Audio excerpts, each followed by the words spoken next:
एक गांव में सोहन और मोहन नाम के दो मित्र रहते थे।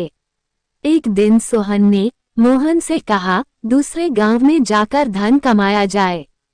मोहन ने सोहन की बात मान ली। दोनों ने गांव-गांव में घूमकर प्रचुर धन कमाया।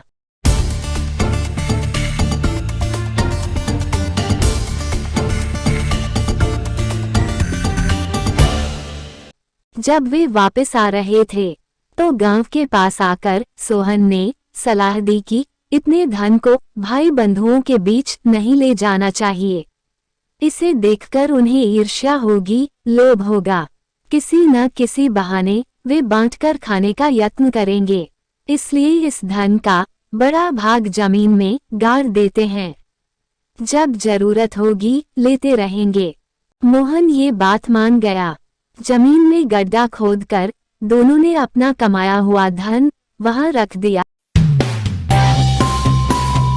और गांव में चले आए।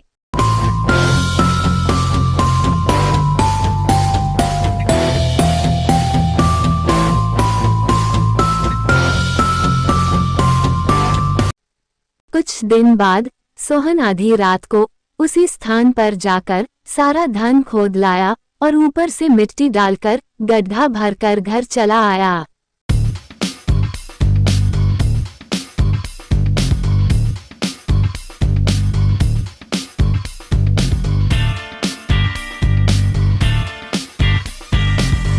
दूसरे दिन वो मोहन के पास गया और कहा, मित्र, मेरा परिवार बड़ा है, मुझे फिर कुछ धन की जरूरत पड़ गई है। चलो चलकर थोड़ा थोड़ा धन और ले आएं। मोहन मान गया। दोनों ने जाकर जब जमीन खोदी और काफी देर तक जमीन खोदने पर भी जब धन नहीं मिला, सोहन सिर पीटकर रोने लगा। मैं लुट गया, मोहन ने मेरा धन चुरा लिया, मैं बर्बाद हो गया, लुट गया। दोनों गांव की पंचायत में गए। सोहन ने कहा, मोहन ने सारा धन चुरा लिया है। सरपंच ने सोहन से पूछा, तुम्हारे पास कोई सबूत है क्या? सोहन बोला, जहां हमने धन छुपा कर रखा था उसके पास 100 साल पुराना एक पेड़ है। सुना है कि उसमें वन देवता निवास करते हैं। मैं उस पेड़ को साक्षी मानता हूँ। वे जिसे चोर कहेंगे वह चोर माना जाएगा। पंचायत ने यह बात मान ली और निश्चय किया कि कल सुबह पेड़ की साक्षी ली जाएगी और उस साक्षी पर ही निर्णय सुनाया जाएगा। रात को सोहन ने अपने पिता से कहा, तुम सुबह अंधेरे में ही उस पुराने पेड़ के खोखले तने में बैठ जाना। जब सरपंच पूछे तो कह देना कि चोर मोहन है। उसके पिता ने यही किया।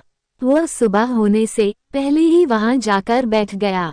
सरपंच ने जब ऊंचे स्वर से पुकारा, हे पेड़ देवता, तुम ही साक्षी हो कि इन दोनों में चोर कौन है। तब वृक्ष की खोखली जगह में बैठे हुए सोहन के पिता ने कहा, मोहन चोर है, उसने ही धन चुराया है। सरपंच तथा अन्य पंचों को बड़ा आश्चर्य हुआ।